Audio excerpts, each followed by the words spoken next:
পাঁচটি সংস্কার কমিশনের ৬৯১টি সুপারিশের মধ্যে ৫০০রও বেশি প্রস্তাবে একমত বিএনপি। আপত্তি মাত্র ৭৩টিতে।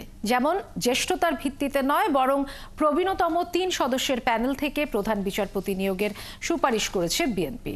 প্রধানমন্ত্রীর সাথে আলোচনা না করে রাষ্ট্রপতির সিদ্ধান্ত নেবার বিষয়ে আলোচনার পর চূড়ান্ত মতামত দেওয়ার সিদ্ধান্ত তাদের। আর জরুরি অবস্থা জারির বিষয়ে জাতীয় সাংবিধানিক কাউন্সিলকে জড়িত না করার পক্ষে দলটি।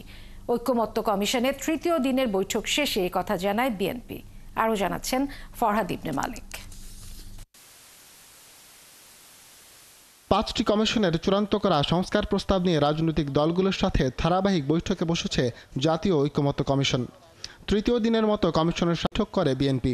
বৈঠকে কমিশনের ৬৯১টি সংস্কার প্রস্তাবের মধ্যে ৫০০রও বেশি প্রস্তাবে একমত পোষণ করেছে দলটি। দ্বিমত আছে ৭৩টিতে।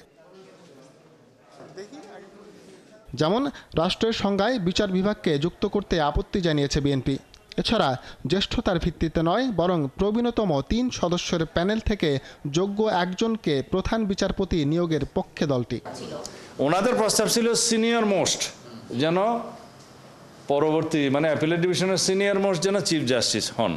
তা আমাদের প্রস্তাব হয়েছে যে রাষ্ট্রের মধ্যে কিছু অসঙ্গতি আগে দেখা গিয়েছে, সর্বক্ষেত্রে যদি আমরা ফিক্স করে দিই, কোনো অপশন যদি না থাকে, ভবিষ্যতে যেহেতু আমরা জুডিশিয়ারির ফুল ইন্ডিপেন্ডেন্সটা এনশিওর করতে চাই, সেই ক্ষেত্রে আমি বলবো না আগের মতো বিতর্কিত কিছু বিচারপতি যদি চিফ জাস্টিস হয়ে যান, তাহলে রাষ্ট্রের জন্য এটা কল্যাণকর হবে না। সেই জন্য একটা অন্তত অপশন থাকা উচিত যে সিনিয়র মোস্ট অ্যাপিলেট ডিভিশনের বিচারপতিদের মধ্যে কমসে কম 2 থেকে 3 জন যেন এই অপশনের মধ্যে থাকে। রাষ্ট্রপতির অভিশংসন প্রশ্নে সংসদ সদস্যদের 2/3 ভোটের ব্যবধান চায় বিএনপি। দলের স্থায়ী কমিটির সদস্য সালাউদ্দিন আহমদ জানান, প্রধানমন্ত্রীর ওপর রাষ্ট্রপতির নির্ভরশীলতা কমানোরও পক্ষে তারা। আর্টিকেল 48 সাবসেকশন 3 পর আরেকটা নতুন আর্টিকেল আমরা প্রপোজ করব, যেখানে রাষ্ট্রপতির হাতে কি কি ক্ষমতা অর্পণ করা যায় এবং প্রধানমন্ত্রীর সাথে আলোচনা না করে স্বাধীনভাবে রাষ্ট্রপতি কি কি ফাংশন করতে পারবেন সেটা ডিটেইল করা থাকবে। সেটা অনেক বিষয়াদি থাকবে, এখন এই মুহূর্তে আমরা ডিসক্লোজ করছি না।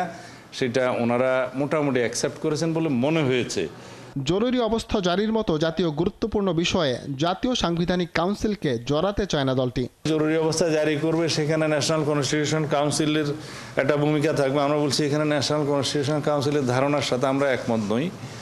আর জরুরি অবস্থা জারির ক্ষেত্রে ওনারা প্রস্তাব করেছেন যাতে মৌলিক অধিকার সহ কিছু কিছু অধিকার যে নাগরিকদের স্থগিত থাকে, সেগুলো স্থগিত রাখা যাবে না এবং আদালতে মামলা করতে পারবে।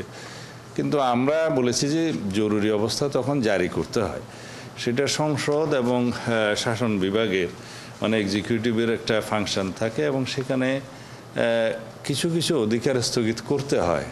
তা না হলে জরুরি আইন জারির কোনো অর্থই থাকে না। এছাড়া সংসদকে 2 কক্ষে ভাগ করে উচ্চ কক্ষের নাম সিনেট ও নিম্ন কক্ষের নাম পার্লামেন্ট করার পক্ষে মত দিয়েছে বিএনপি। ফরহাদ ইবনে মালিক, ৭১, ঢাকা।